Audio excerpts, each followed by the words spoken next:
চারিদিকে সহস্র নাগিনীর বিষাক্ত নিঃশ্বাসের মাঝ দিয়া আপনি আমাদের নিরাপদ গন্তব্যে নিয়ে যাবেন বলে আমাদের আস্থা আপনার উপরে। আপনি আমাদের নিরাশ করবেন না। আপনার ভয় কি স্যার? অজেয় বীর ছাত্ররা আপনার সাথে আছে, আর তার সাথে আছে 18 কোটি জনতা। কাঁধে কাঁধ মিলিয়ে দাঁড়ায় যাব আপনি ডাকলেই। আর যদি আপনিও আলী ইমামদের ফাঁদে ইন্দুর হইয়া যান, আর আলী ইমাম নুরুল ইসলাম ফজলুর রহমান প্রশ্নে থাইকা যাওয়া হাসিনার জাউরারা যদি নিজেদেরকে ইঁদুর মারা বিড়াল মনে করে, তাইলে ওই ইঁদুর মারা বিড়ালরা শুনে রাখো, বিড়াল বাঘের মামা মনে কইরা ফাল পারতে পারে, কিন্তু এদের জন্য বাঘের আব্বা জানে খাবার দরকার নাই, হুঙ্কারি যথেষ্ট। ছোট একটা মারলেই বেজম্মার গোষ্ঠীর অ্যাডাল্ট ডায়াপার ফাইটা সব গুপ বাড়ায়া যাবে, টেরও পাবে না। আলী ইমাম, তোমার জান আমি কালা কালা কইরা দেব, প্রমিজ। নিজে থেকে ভাইগা গেলে ছেড়ে দেব, কিন্তু গার পেলি করলে ইনকা গালি খাবা যে এর চাইতে হোগা গুলিস্তানের কামান নিলে কম কষ্ট হইতো মনে হবে। জানো তো, বাঘে চুলে 18 খা, ঠোলায় চুলে 36 খা, আর পিনাকি চুলে জয় বাংলা। আমার কথা শোনার জন্য আবারও আপনাদের ধন্যবাদ। পিনাকি ভট্টাচার্য, সবাই তো ওনাকে চিনেন। শেখ হাসিনার পতনের পিছনে ওনার অনেক বড় অবদান আছে।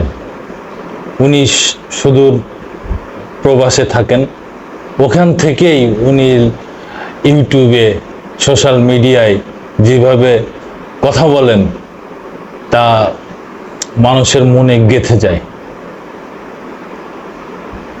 এই পিনাকি ভট্টাচার্যর একটা ভিডিও করছে, সেই ভিডিওতে আপনারা তো দেখছেন এতক্ষণ ভিডিওটা, কিছু অংশ ডক্টর ইউনূসের চারপাশে নাগিনীর বিষাক্ত থাবা, এমনই একটা হেডলাইন দিয়ে উনি থাম্বনেল দিয়ে একটা ভিডিও করছেন। এই ভিডিওতে উনি বলছেন ডক্টর ইউনূসের চারপাশে শেখ হাসিনার যে দলীয় লোকজন, যে দালালগুলা ছিল, সেই দালালগুলাই ডক্টর মোহাম্মদ ইউনূসের চারপাশে ঘিরে রাখছে এবং তাকে তার কাজ ঠিকমতো করতে দিবে না এই দালালগুলা। উনি এইভাবে ওই ভিডিওতে কথা বলছেন। তো আমরা তো জানি, আমরা তো অনেক কিছুই দেখেছি যে শেখ হাসিনার চারপাশে কারা ছিলেন এবং তারা এখনো সব জায়গায় আছেন। শুধু শেখ হাসিনাই নাই আর তার মন্ত্রিসভাগুলো নাই, কিন্তু এখনো মেন জায়গায় মেন লোকগুলা এখনো রয়ে গেছে। তো পিনাকি ভট্টাচার্য তাদের বিষয়ে তার ভিডিওতে বিভিন্নভাবে উল্লেখ করছেন। তাদের থেকে ডক্টর মোহাম্মদ ইউনূসকে সাবধান হতে বলেছেন এবং এই সাবধানতা যদি অবলম্বন না করে তো ডক্টর মোহাম্মদ ইউনূস সমস্যায় পড়বে, প্রবলেমে পড়বে, তার সরকার চালাইতে সমস্যা হবে, যেহেতু ডক্টর মোহাম্মদ ইউনূস অন্তর্বর্তীকালীন সরকারের প্রধান উপদেষ্টা। তো ডক্টর মোহাম্মদ ইউনূসকে সাবধান হতে বলেছেন। আর একটা লোকের ব্যাপারে উনি খুব ভালোভাবে বলছেন, আলী ইমাম মজুমদার, এমনই নাম লোকটা। উনি প্রধানমন্ত্রীর আশেপাশেই ছিলেন এবং বড় একটা পোস্টে ছিলেন। বিগত তত্ত্বাবধায়কের আমলেও উনি অনেক বড় পোস্টে ছিলেন।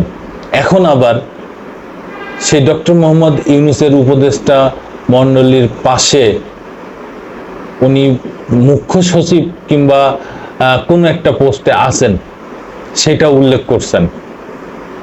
তো তাদের থেকে বারবার এই পিনাকি ভট্টাচার্য উনি সাবধান হতে বলেছেন, কারণ চারপাশেই বিষাক্ত নাগিনী নিঃশ্বাস ঘুরে বেড়াচ্ছে, তারা ডক্টর মোহাম্মদ ইউনূসকে বিপদে ফেলবে। সেই বিষয়ে পিনাকি ভট্টাচার্য তার এই ভিডিওতে তুলে ধরেছেন।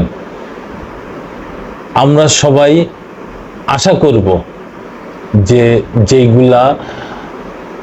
যেই মানুষগুলার জন্য দেশের আজকে এত খারাপ অবস্থা, সেই মানুষগুলা যেন ডক্টর মোহাম্মদ ইউনূসের পাশে না থাকে এবং তিনি যেন সুন্দরভাবে এই বাংলাদেশকে, আগামীর পথ চলাকে সহজ করে দেন এবং বিশ্ব দরবারে যেন মাথা উঁচু করে বাংলাদেশ দাঁড়াতে পারে, সেই ব্যবস্থা যেন করেন।